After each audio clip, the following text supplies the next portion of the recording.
Un petit club brésilien, non? Lequel alors? Flamengo, Palmeiras, Fluminense, Botafogo. Botafogo. Botafogo. Ah non, mais pour le côté exotique, moi j'ai le Wydad. Le Wydad, ce serait incroyable, ce serait une belle histoire. Et sincèrement, le choix le plus logique, ce sera à Al-Hilal.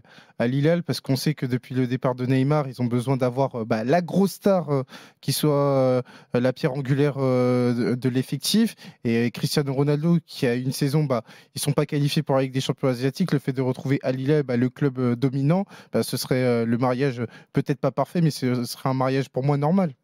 Après, ce serait quand même ouf de te dire. Non, mais tu vas chez le rival. Parce que ça dirait de la culture du foot en Arabie Saoudite. Bon, cela dit, il y a quand même des joueurs qui ont fait PSG Marseille et Milan Inter et tout. Pas juste avant d'aller disputer le Final Four. On est d'accord. Ce serait un peu chelou. Tu as la place de Ronaldo, tu fais quoi? Je sais pas, je vais là où on me propose le plus d'oseille, a priori. C'est comme ça qu'il va se décider. Mais c'est ça, je pense qu'il reste à Al Nasser pour le coup. Non, mais en fait, la question, il faut la tourner autrement. Genre, pourquoi tu irais chercher Cristiano Ronaldo? Enfin, quel club je comprends pas là, tu as mérité, même si on invite toute la planète désormais au mondial des clubs. Je sais pas, tu fais rentrer c'est même pas le loup dans la bergerie, là, c'est le requin blanc dans l'aquarium. Ça dépend les considérations, parce que notamment les considérations, si c'est juste pour aller, tu vois, planter un trophée et avec un mec qui il va marquer 2 pénaltys et demi pendant la compète. Après, c'est 40 buts en 47 matchs. D'accord, mais je veux dire, faut l'intégrer. Je veux dire, c'est un mec avec qui tu fais table rase de tout ton système tactique. Sur toutes les équipes que tu as citées, est-ce qu'il y en a un qui a un avant-centre en délicatesse?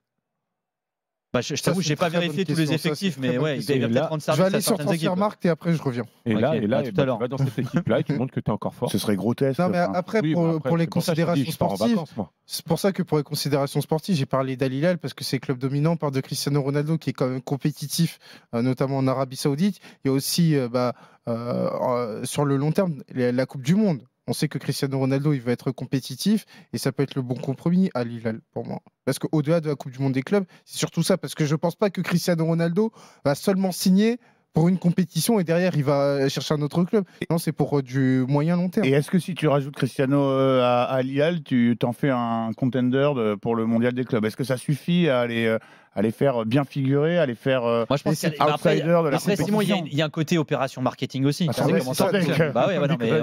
Non, mais ça jouera certainement. Ah, bien sûr, ça met un coup de projecteur immense sur un club, en effet. Après, la dinguerie, juste quand même par rapport à Al-Hilal, c'est que Ronaldo, dans le deal qu'il a signé avec Al Nasser, il a aussi acheté, ils lui ont filé des parts du club aussi. Donc c'est-à-dire que tu aurais un Cristiano Ronaldo, actionnaire de Al Nasser, le rival d'Al Hilal, qui signe à Al Hilal. Donc après, ils vont s'arranger entre eux, je pense aussi. Non, mais c'est vrai que ça ferait bizarre, mais encore une fois, par rapport à lui, parce que je pense que les considérations financières, ça fait bien longtemps que ça vient au second plan, quand bien même c'est beaucoup d'argent, et par rapport aux considérations sportives, c'est un compétiteur, et je pense qu'il veut la meilleure équipe possible par rapport à ses possibilités.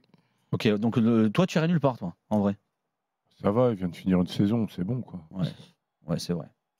Et c'est vrai que j'ai vu Stade Real Madrid qui dit ça, il y a la possibilité d'avoir un Real Madrid à Al-Hilal. Auquel cas, Cristiano qui retrouve le Real Madrid en match officiel, je crois qu'il ne l'avait jamais fait avec la Juve et Manchester United.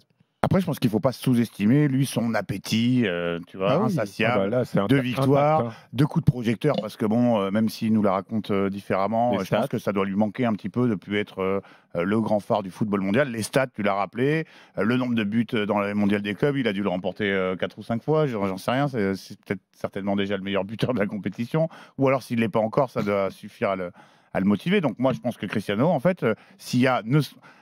dans les 10 clubs prétendument intéressés, s'il y en a un seul qui lui fait une vraie proposition sur la table, ça suffira à le convaincre. Ça m'étonnerait qu'il soit 10 à lui faire un, un contrat. Franchement, je trouverais ça dingue qu'il signe une pige d'1 mois pour le truc. Pour moi, c'est soit Al Hilal, mais j'ai du mal à y croire, mais je pense qu'il va rester à Al Nasser, moi, mais on verra.